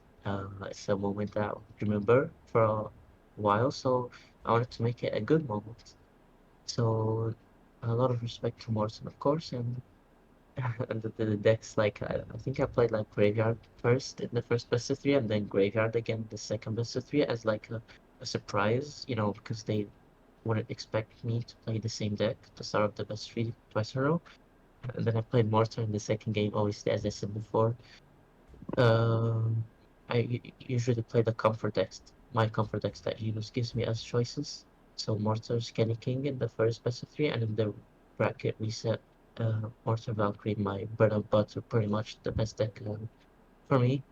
So yeah, I think like obviously the heartbreak of getting second again for Morton, but I feel like he's just gonna get it eventually. Like it just has to happen, right? Yeah, 2025 world champion, Morten. Yeah, definitely has to happen sometime, dude. I really feel bad for him. He has to get top one eventually, dude. Honestly. Yeah. But yeah. Someone throw in the finals. And then saving the last for best, or the best for last, Mohamed, Yeah. our 2022 CRL world champion. The world champion right here. Let's go, Momo. You're insane, man. It's me. Congrats. I mean, what else can I tell about Momo? Like, he's so insane. Like, he adapts super well. Like, I saw that. You remember when we played in the Direction stream? We played a Pompedec Mirror, and you beat me like Yeah. the third game. Like, from then on out, I saw like how you adapt like so easily, so fast to everything. Like, first game. I don't know what happened in the first game against KK, but you came back like super well from it. You did your what you always do, a lower bracket run, like super well. And it's simply like, I don't know if people were expecting you to get world, like to actually get world champion. In fact, you weren't the favorite in the predictions, but I think like you are definitely somebody that you like. You don't want to face Momo, obviously. So honestly, like, you did so well. You did amazing. You actually came back from the first loss, which was like a big thing because wow, Momo lost first game. You came back and you won the entire thing. So that's insane, and especially in a new format for you, which is in like on stage. You haven't played on stage before, if I am Yeah. correct. That's correct. That's So correct. yes, your very first time playing on stage, and you were world champion. That's amazing. That's actually insane. So best player in the world by far. I don't want to hear anyone say that he's not the best in the world, but because he's the best in the world. But yes, Momo, congrats. You're amazing. I guess, Mohamed, if we can ask, how did it feel to be a world champion, right? You've finished second in 2021, running a lot both years. I think by 99% of the competitive community, you were regarded as the best player in the world for both years. And just how did it feel to have your work pay off? Your mom was obviously there. So if you can kind of give your thoughts. Yeah. So obviously after the match last year, it was still my first World Finals, and I got second. I was really, really happy about it. But I thought that, I would never win World Finals. I don't know why. It's like that feeling of, a little depression maybe. But I just worked on myself in the following year. I was able to win 3 golden tickets in a row. But so I feel like I deserved it, and it was a really, really insane feeling. But at the time, like the moment I knew that I was a world champion, I didn't know what to do on stage. I was just looking around, seeing the people, seeing the poster of me, being a world champion. I didn't know what to do until I saw Alan. Obviously helped me, and then it was a really, really great moment. Uh, like I'm very proud. An unforgettable day for sure. And obviously now I'm very happy that my mother was with me, and her support was insane, and she's the reason that I was able to go to Finland. Like without her, I wouldn't have been able to play offline. Nice, Momo. Let's go. Congrats, man. Yeah. All right. Well, this is, I guess, a pretty good rating of all the players. And now, if you guys want to wrap up the 2022 season, if we can all give it a grade from 1 to 10, Jebus, you Mhm. can start, and then we can go in order. The entire year. Yeah, yeah, yeah. We can do the entire year, and then we can make it short, though. We don't have to make it. I don't remember the grade I gave on Twitter, but I would say like a 5 or a 6 because until August it was really bad. I think the ideas of getting the community events to be CRL was really bad because you only had those to participate. I really liked, for example, last year where you had like a lot of tournaments to compete in. It was really good practice. You always had something to do, you know. So in this one, you would uh, you would be, for example, 1 month without playing sometimes if you lost early on. Um, just until August, I didn't really like it. It was kind of bad. And then the August format was really good. Maybe they should have just changed duels in game on stage 4 to in stage 5. They should have done normal duels because people there know how to make duels and stuff. And World Finals was really good. Not really much I could criticize about Worlds. If Worlds would be the if let's say the event of Worlds would be the same as all year, it would have been the best year ever. But yeah, Mhm. So I would basically rate it from 1 to 10. I would actually rate it 4, not higher than that, because honestly, the very first like competitions were so bad for both the players and for the viewers, because the viewers didn't know what was happening, when was it happening, and they didn't know like exactly where to watch it because every single time it changed.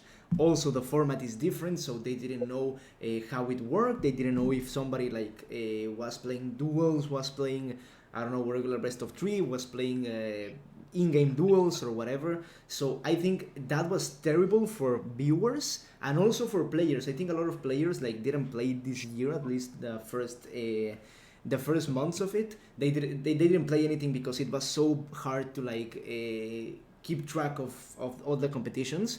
And honestly, I feel like it was a big miss from Supercell. I think last year's format was a little bit better for the viewer, for the player in general. You had like one format, and it was every single month you had to do the same. So basically, that would have been way better. But I think this year was a big miss from Supercell. Obviously, what came in August and was actually really good, like the ladder system and all the stage 2, stage 3, stage 4, and whatever. That was really good, actually. I really expected I actually expected them to do worse, and they actually like they got my expectations, and then even more. So it was really good. I really enjoyed ladder. As a content creator, I actually did a lot of ladder on stream, and it was amazing. I got top 60, and then in the stage 3 it was also a decent format, maybe not the best, but it was a decent format. And honestly, what came after August, it was really good. The World Finals was amazing as well, but the entire year before that was kind of, honestly, it was really trash, both for players and for viewers, especially for viewers. It was kind of trash. You didn't have many people like following what was happening because it was so difficult to follow it itself. All right, Mohammed, if you want to give it, I guess, a rating as a player, what would you rate CRL? Uh, uh, Probably a 6. I'd say that's fair. Um, Obviously, I did like how like the first golden tickets events were organized. I feel like Supercell should have just organized all the tournaments. It's much better. It's more efficient. You can get some mistakes here and there, but like some of the events were just, horrific, like ESL. Not much to say there. And like obviously after August, the event was really really good. It will very well make the format, the global tournament. Wait, how they call it again? Top 128 from like a global tournament. Kazoo Cup, Kazoo Cup. Oh yeah, it was a global tournament, so that was cool. And yeah, they got 10 people for a golden ticket. I thought they wouldn't be able to do that. Like I didn't think of a format that would be able to, get 10 golden ticket winners in one go. So that was pretty well designed. But yeah, obviously the rest of the year wasn't ideal. All right, I guess, Charlie, if you want to add anything, if you even watched. Sure. I would probably rate it like a 3 out of 10, because I think Worlds was probably good because it was in person. They didn't try and do it online again. And then the ladder format, the last stage in July was very good. But like the rest of it, it just seems like every year Supercell's putting in less effort towards it. It just seems like they're just handing off more stuff to other people, and it just seems like they couldn't really care less about it. I don't know. Do you, do you think this was the best Worlds LAN ever, or No, No, he wasn't. this is the worst World's LAN ever.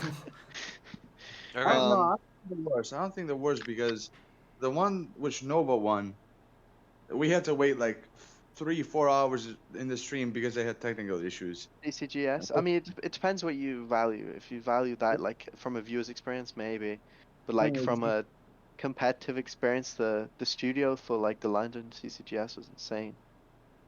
Yeah, They of course. they But had like capes on all the players and stuff. I'm talking about the 2018 one in Oh, China. the team one.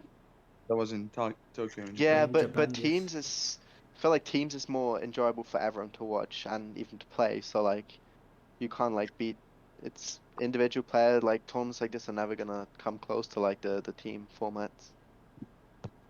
Right. Well, I guess I'll give it a rating. You know, the panic is coming up from Supercell, but I'll give it a 4. I think if last year was a 6 because it was improving, this year was a 4 because we started out very poorly. Um, thank God we had the August thing and the Worlds in Finland because if we didn't have those, I think realistically this CRL could have been like a 0 or a 2, if you're being honest. Um, I think it can improve though. Thankfully, we heard some good stuff in Finland, or nothing about the format, but we heard at least that they know that this wasn't the year, right? They know that they made a mistake. So hopefully next year is going to be better. Got a lot of hope. Yeah, So hopefully just next year is way better. we have Remote someone. step.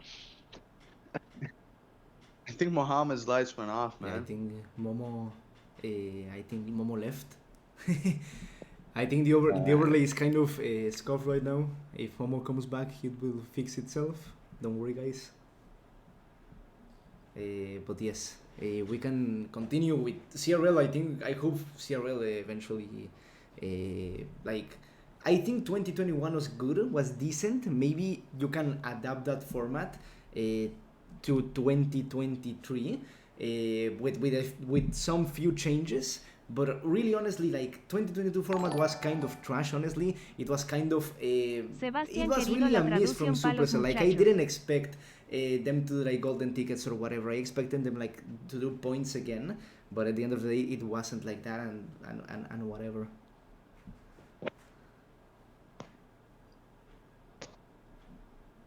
All right, great ratings. All right, let's move on, Pompeo, if you want to continue. Basically, well, Momo is not here anymore, so I don't know. Maybe we can talk about the CRL Intel Awards, which are happening soon. Are actually happening now. So yeah, we can talk about it a little bit. We actually have the link here, so you guys can go vote. We actually have the Twitter link here. You guys can go in this Twitter link and vote here. And it's gonna be really fun. It's gonna be the CRL Intel Awards. It's gonna be really fun. And yes, basically that. Andy? Yeah, if I can give a short explanation. Basically, the CRL Awards is a community organized project by CRL Intel with the goal of rewarding the best players, the best staff members, like coaches and analysts, the best casters from CRL from every language, the best content creators that make CRL content, and give the community as well a chance to interact with each other, vote for their favorite members of the community, and just make a great event. We recently also just got featured inside the Clash Royale app, and I can confirm here that we've had over 5,000 votes already, which is Oh, that's amazing. already better than the 21 edition. So I want to give a big thank you to the community for their support, and we've got a lot of cool stuff coming soon. So just follow the page, vote, and be sure to just be active, I guess. So yeah, it's actually amazing. Let's go, CRL Intel. That's actually amazing. And we actually have also the CRL Intel YouTube channel, which will have all the VODs from this podcast and a future podcast as well. So you can go subscribe right there in the CRL Intel YouTube. We will have everything that Intel does in that channel. So that's basically where this VOD is gonna go, where this podcast is gonna be at after this. So if you guys want to hear it again or whatever, you can go to the Intel channel in YouTube and and hear it there.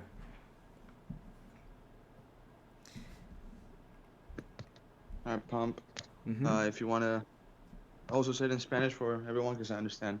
Okay, Or if you Spanish. yeah, of course we can talk in Spanish as well. Gente, también tienen por aquí los dos links que pasé ahorita mismo, son los links de CRL Awards, que es el premio de CRL que hacen anual, para que vayan a votar un poquito por aquí. Aquí está el link, de hecho, el que pasé de Twitter es el link para que vayan a votar un poquito en los Awards, que de hecho yo estoy nominado como creador de contenido del año de CRL, así que vayan a votar por ahí un poquito. Y también tenemos el link del canal de YouTube, que es el canal de CRL Intel, donde resubiremos los podcasts y cualquier otro contenido que haga Intel en un futuro. Así que ahí tenemos las dos cositas por allá para que la gente los vaya a seguir, para que vayan a participar en los CRL Awards, en los premios de la CRL, traídos por CRL Intel. Así que pues tranquilo y sencillito, gente.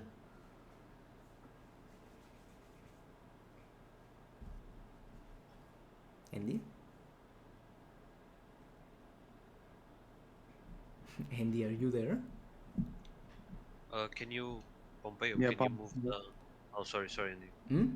Yeah, if you want to switch to the 4 people overlay, and then we can transition to 2020. We can answer some fan questions. Overlay's by the good, way. right? It's fine. Or There we go. Up, but we've got the 4-person overlay. Alright. So, yeah. If we want to do some fan questions right now or anything like that, I guess it's a perfect time. 2 minutes, and we can switch to 2023. Yeah, exactly. If you have any questions, si tienen alguna pregunta para alguien por aquí, la pueden hacer de una vez. If you have any questions, you can do it now. We're gonna read some of your guys' questions, if there is any questions, and we can move on to 2023. Vamos a seguir hablando sobre 2023 ahorita después de esto, así que sí. Any questions, guys? ¿Alguna pregunta en el chat por ahí? ¿Alguna preguntita? Any questions? ¿Por qué le dieron empezar con esto? Why did you start with this, Andy? What is the goal of CRL Intel? Well, basically, like we said in the beginning, we want to create new forms of content for people to enjoy. Obviously, we're on Twitter, but I think a podcast just makes following as a player or as a fan very easy. It's maybe a little bit easier because you can watch it anytime that you want to. It also allows you to, to see and to hear your favorite players, and they discuss about different topics. So I think it can be an interesting thing which the community needs. It never has really been around the community, a podcast in English, especially in English. So I think it can be a good idea to get everybody engaged with CRL and I guess everybody to grow in terms of content, right? So that's the goal here. Mm-hmm. Nice, Andy, let's go. What's coming for CRL 23? We're gonna talk about that later, after we're done with the questions. So just keep watching. We're gonna talk about 2023 later. We don't know exactly what's coming, but we're gonna talk about what's expected to come. What else? Any more questions, guys? Any more questions that you have? Volverá por equipos. If there's gonna be teams back in CRL, I think not. What do you guys think about teams in CRL? Jeb was Charlie. Yeah, I would wish they would bring back teams, but I don't think they will. Simple. Yeah. Yeah, exactly. I don't think they will. Pump, you enjoy teams, right? Oh, of course I enjoy teams. I would love to have teams back, but Yeah. it's a definitive no. I think they said like 1 year ago that they were not doing teams anymore. So the answer is basically hopefully, but I don't think so. If teams were back, would you play? I would play. Yeah, I always said that. If they brought back teams, like in person especially, I would definitely play again. Mm-hmm. They're definitely not doing that because they don't want you back. Teams up. Rip. So yeah, that's basically the answer. We can talk about CRL 2023 now if you guys want to. I think. Yeah, we can talk about 2023 now. Kind of interesting. What, Andy? Who should I begin, or do you guys want to start off? Well, I can start off if you guys want to. Alright. Yeah. Basically 2023, I hope, hopefully we can get a format like 2021, like I said before. 2021 was an amazing format, honestly, and it was a really good. It was like it had some things wrong, but for example, I played it like all 8 months. I got top 25, and I really enjoyed the format. Honestly, I really enjoyed it because it was like expected of you to play like 8 months, be constant, and try to qualify with points. If you had a really good month, you could like win a lot of money, and then you could have gotten way more points than before. But yeah, basically it was a consistency format. If you were good all year, you would have gotten to Worlds. This year in 2022, it was way different. It was actually the complete opposite. If you had a good day, you would have gotten into Worlds, and then even if you were like I don't know, you left for like 4 months, you still play Worlds. So it's kind of an interesting format. Hopefully we get that back, maybe with some changes. But yes, I would really love 2021 format. Maybe even a format with regions, maybe like a CCGS format. That would be amazing as well.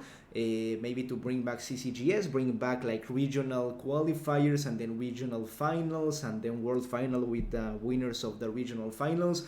Adapt that format to 2023, which is duels and like different maybe Swiss or brackets or whatever.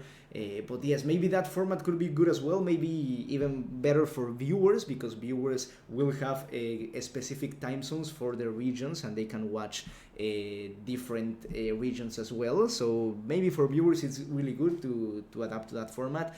But I would be happy if we don't repeat the same format. Honestly, at this point, I wouldn't like to play in this format again, in 2022 format. Sure. Yeah, hopefully they change. Hopefully they look back at 2021, 2022, see what they did well, see what they did wrong, and try to, I don't know, try to build a better format around the things they did better on both years.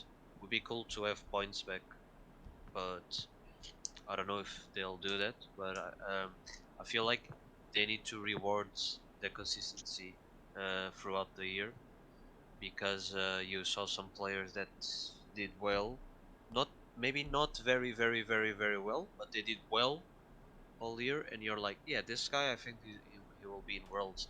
But then the August one, the August tournament, you could be out pretty easily, and they will, some of those were out as well. I feel like the consistency some players had should be rewarded. So yeah, a point system would be really cool to have. And I the thing they say about, oh, we switch the format and stuff, and like every player needs to adapt. I don't really like that. I think they should just try to do the around the same format, so it's not as confusing, because a lot of people were confused throughout the year. And if they do that, I think it can be a really good year. And maybe more community events. We really liked community events this year. Those are really cool to just chill and have fun. Mm-hmm. Yeah. Yeah, it would be amazing Um, as well. Why I actually miss the community events, like for example, Branch on Cup and all of those things were golden tickets before. Now, if we get like the 2021 format again, we can get those comps again as well, and it's like really good to practice like in between the actual CRL stuff.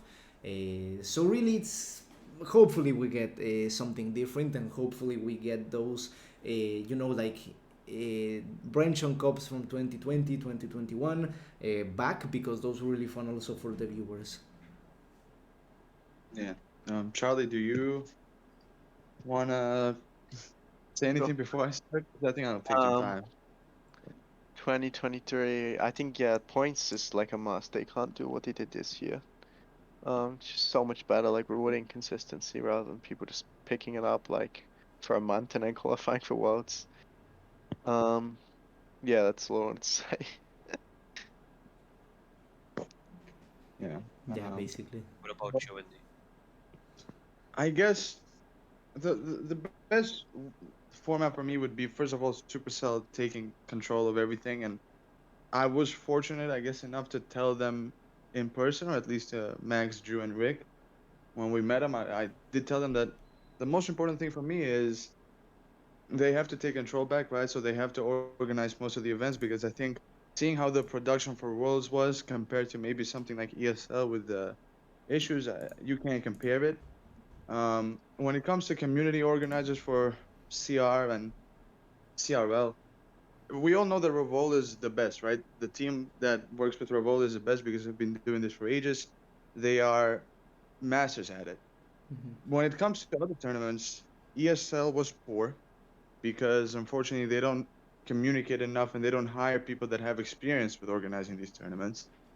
Royal Masters tried their own thing. I don't think that they're that bad, but they're definitely not like the Revolt tournaments. The LATAM tournament by Copa was all right. I think they tried to do something different, but I don't know.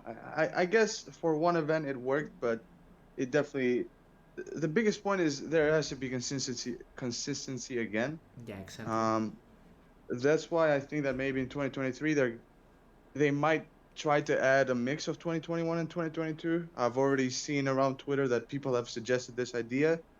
I think it's a bit easier to implement that. Like the golden tickets can stay. The person that wins the tournament wins a golden ticket. He's qualified for Worlds. But the person that is second picks up money and he also gets points. And there is a leaderboard, and this way it rewards consistency. And even because, like, here's the thing with 2022, right? Imagine if Morten didn't qualify for Worlds during the last chance qualifying and stuff like that in the summer. That would have been bad. Like everybody, Yeah, I guarantee exactly. you that people would have not watched Worlds. So a format where points exist allows someone like Morten to accumulate points throughout the year and then have a spot already secured to Worlds. And I think that helps out everybody. I don't think that it's something that should have been removed. I don't know why they removed it in 2022, but it's it's going to be interesting to see what they do.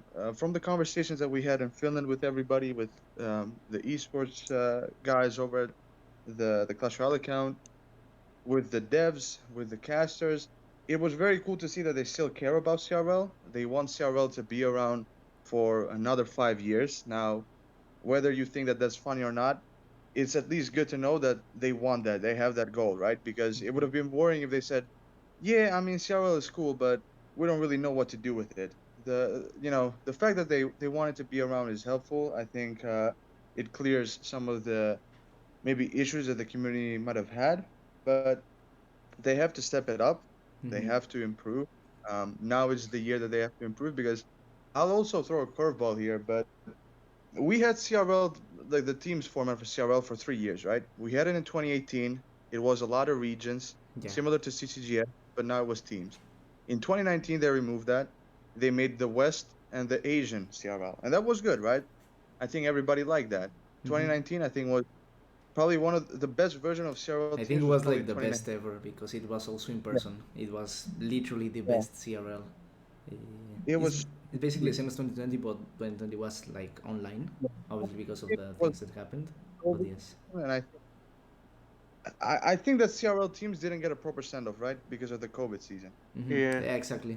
There was not was like it was so different. sudden. Yeah, it was. I think that definitely deserved one more year after, just to see how it would do. But something to keep in mind is the team's format for CRL got removed after 3 years, right? My question here is, and my thought process is, if Solo fails again in 2023, what's Supercell gonna do, right? Because certainly they don't want to bring teams back because they say it's not sustainable, which is understandable. Before, Supercell was paying teams a minimum amount of money, right? They were paying them, say, $100, and then the teams were taking $80 for themselves and spending $20 for the players. So that can't work. I think maybe something that CRL can try to do is maybe even in the off season, and they can test this with Revol events, make 2v2 events or bring back teams, but now teams are not going to be with 4 players, they're going to be with 2 players. This way you can also bring 2v2 which is a mode that the community loves. And you can also have the 1v1 stuff with duels. So they don't have the argument that, like, okay, if we bring back teams, can we put duels? Now you can put duels, you can put 2v2. I think the only way that we realistically see teams back is this way, is the teams of two, no organizations invited, so players can make teams on their own. Maybe someone like Tribe or Queso wants to pick up players, right? It's normal, but I think this is the closest that we're gonna get with CRL to see teams come back. Unfortunately, I don't ever think that we're gonna see teams with, like, Liquid, Tribe, SK, Queso, all of these orgs in the same league, invited by Supercell, paid by Yeah, Supercell to that's be there. never gonna happen again. That's impossible. Yeah. I think that they had the opportunity to keep that system around. Unfortunately, a lot of people around it didn't work hard enough to keep it, Hmm. and now it's gone. But it still doesn't mean that CRL can be good, right? I think if they put, let me ask you this, right? Every single event that Revolt organizes, everyone says, "Wow, it's such a good event." Do you guys realistically think that if CRL put as much effort as Revolt does, or a team around CRL, or a team around at Supercell puts as much effort as Revolt does for CRL, that it can be the same? Like, the quality, like, there is still opportunity for CRL to be good. It just has to be like, it has to start from them caring, them treating it like it should be treated, not like this year where Clash Royale was paired with Clash of Clans, because Clash Royale is clearly like doing better than it. It deserves a little bit more, and it showed it this year. Hmm. Also with viewership stats, which I guess we can touch up a little bit. Oh yeah, the viewership The, stats were like way different. Like even on yeah, the venue, we saw less people on the Clash of Clans World Final. On the CR it was like full. The venue was completely full. But on the Clash of Clans one, it was like it was kind of like halfway full. But it's like even in person, it's like the difference is quite astonishing. I think World Finals viewership definitely blew expectations away. I wasn't expecting 65,000 average viewers on the stream, because before we had gotten kind of used to 50,000, 45,000. For normal events, we had like 15K average viewership, right? So Hmm. hopefully in 2023 things are going to change. Hopefully Supercell is going to be like, okay, listen, we have to take control of TRL again. Maybe they hire Revol, which honestly I think they should. I think they should hire Revol as Hopefully. something to do, of course, with Clash Royale, and he can kind of do a program, because I think just from the work that he's put into the community, he deserves it. And if there is a role like that, then someone like him cannot be disregarded for it. So yeah, I think that's really all that I have to say about 2023. I think that good stuff can come.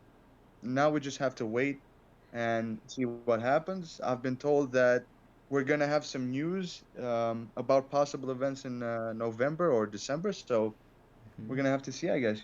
Just Yeah, we're so we're hopefully. 2 weeks away. Now We're also, hopefully a few.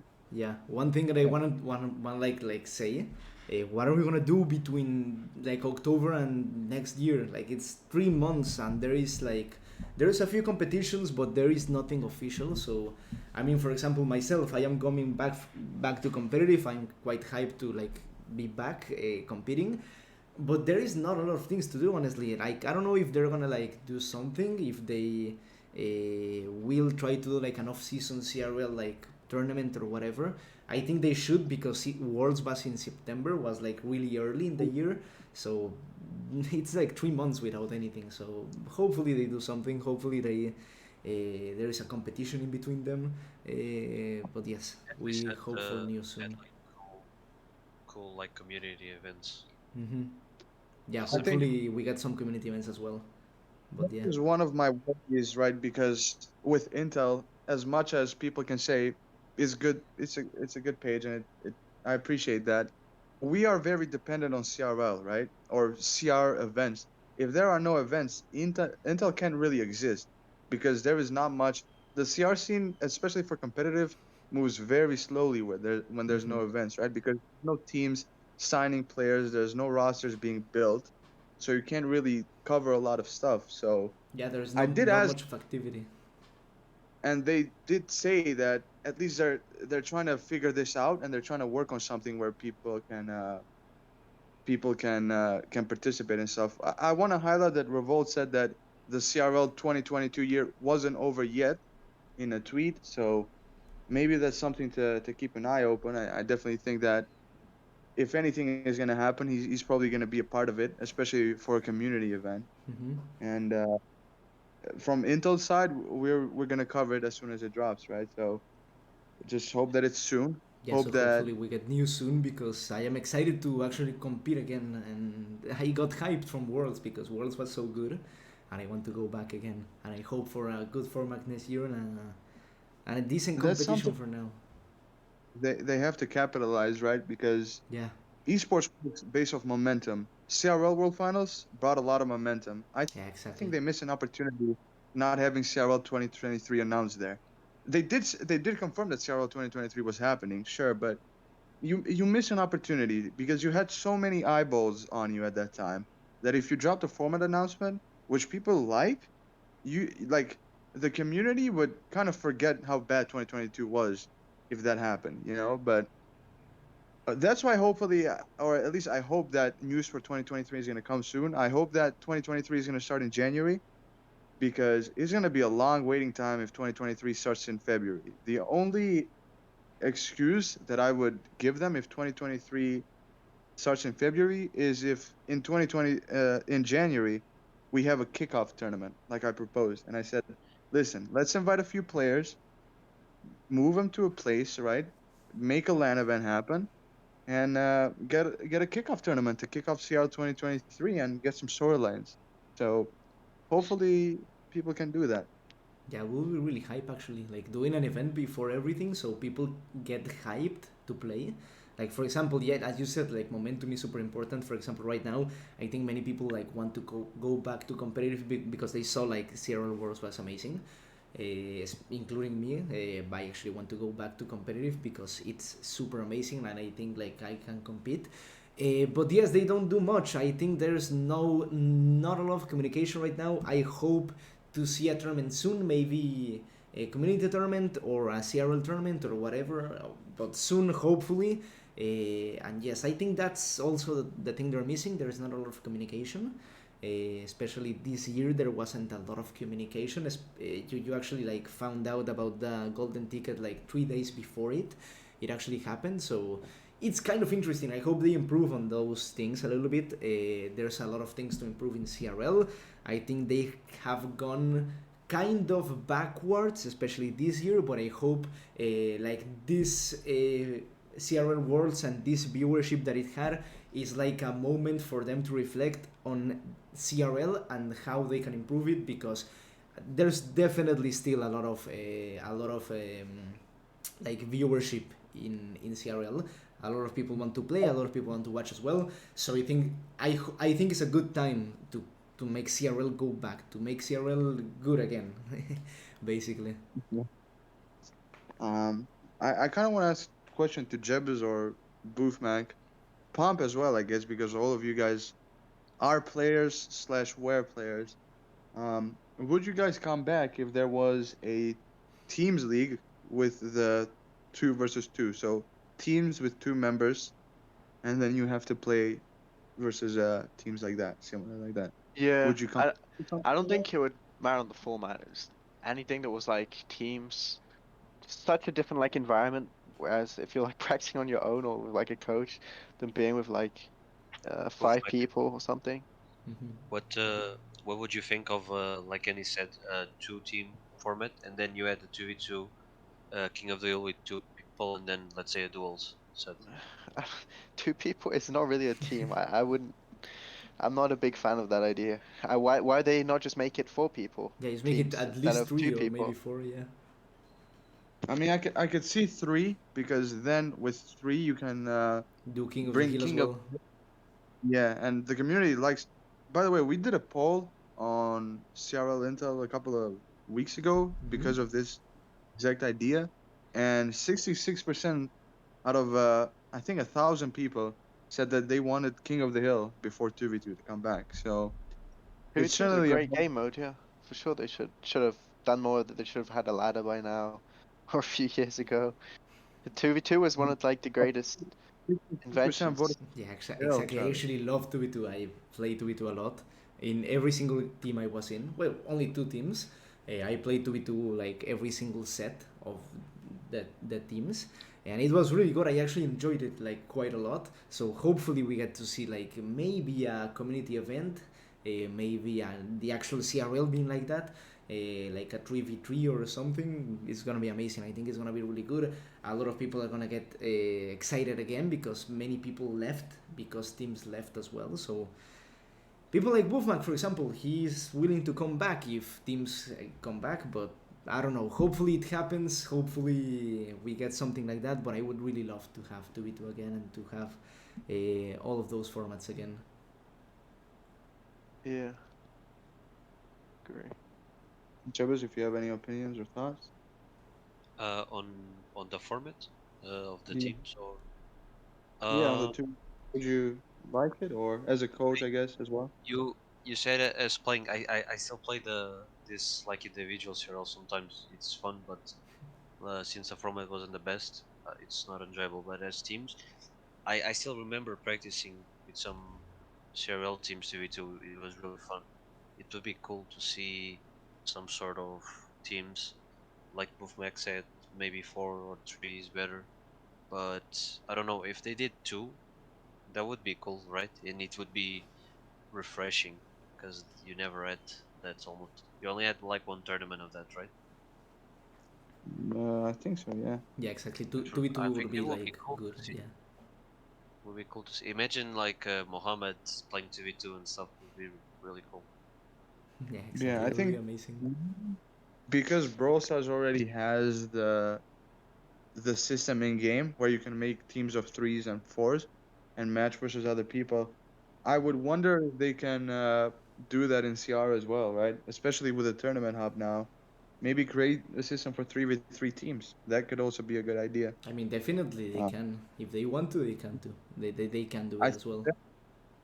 that would be a lot of hype if that would happen. Yeah, Like it would be amazing. if there was normal CRL, maybe like okay, CRL mainly can be solo, right? And it can have the points and it can have the golden tickets for 2023. But then during the off season, if you can have this 3v3 team thing organized by Revol and Supercell, I think that also can bring a lot of hype to the community. Um, so hopefully something like that can coexist Hmm. with CRL. I think it definitely would be cool to watch. It would be amazing to watch. Actually, I think a lot of people will be Yeah. excited for it. But yes. We've had a pretty good run. If there are any final thoughts, any final questions by the people watching, Yeah, any any more things that questions, guys? If you want to, you can ask any questions. This is basically almost the end of the podcast. Gente, si tienen una pregunta más por ahí, la pueden preguntar de una vez y las puedo traducir para que la gente de aquí la responda. Si tienen una pregunta por ahí en el chat. Any questions to finish off the stream?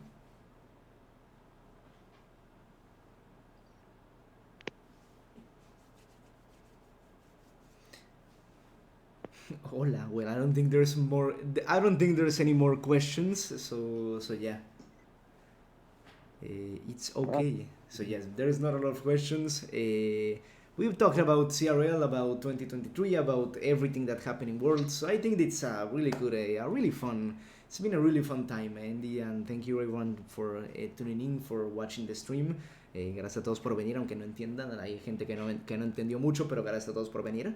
Thank you very much for supporting the stream and for being here in the first CRL Intel podcast.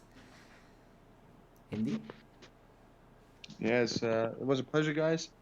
Thank you everyone who tuned in. I was checking the stream quite often, and we had about an average, I think, of 250 to 20 viewers.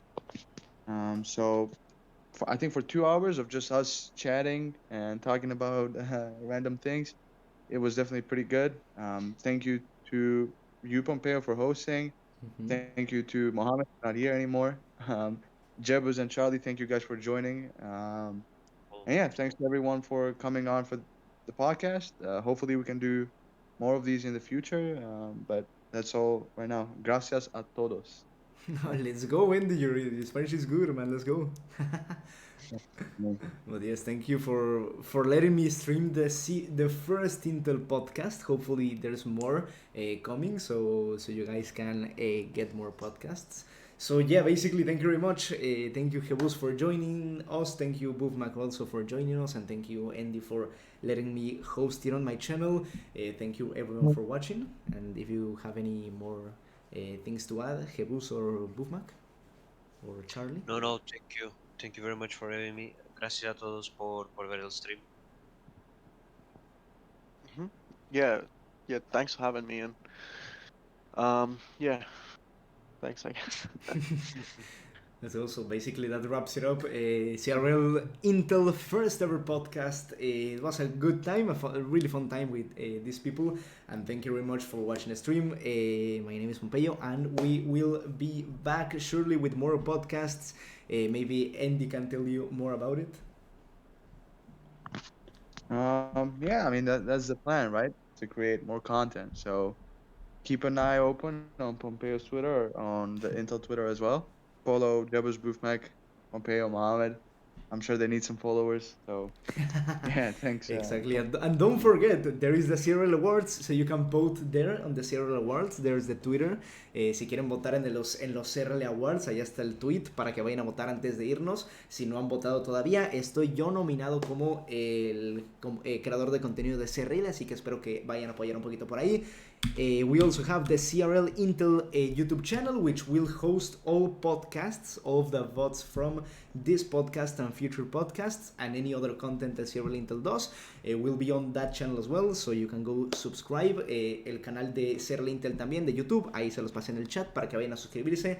Va a estar este podcast y los demás podcasts que hagan también en ese canal para que los vayan a ver después si los quieren ver resubidos, gente. And I think that's basically it. Andy. Yeah, see you guys. See Thanks you for guys. being in. See you guys. See you guys. Thank you very much. And we'll see you later, guys. Wait, Thank you for joining. Alan. Wait, what? I want to give a shout out to Alan. Oh, let's Why go, would you do Alan. Yeah, he was begging for it, so Valorant merchant. Alan is a nice person. Let's go, Alan. Greetings all the way from the CRL Intel Podcast. I hope you're doing well, man. And that's basically it. See you guys later. Thank you very much for supporting the stream, and we'll see you guys later with another podcast. Thank you very much for watching the stream.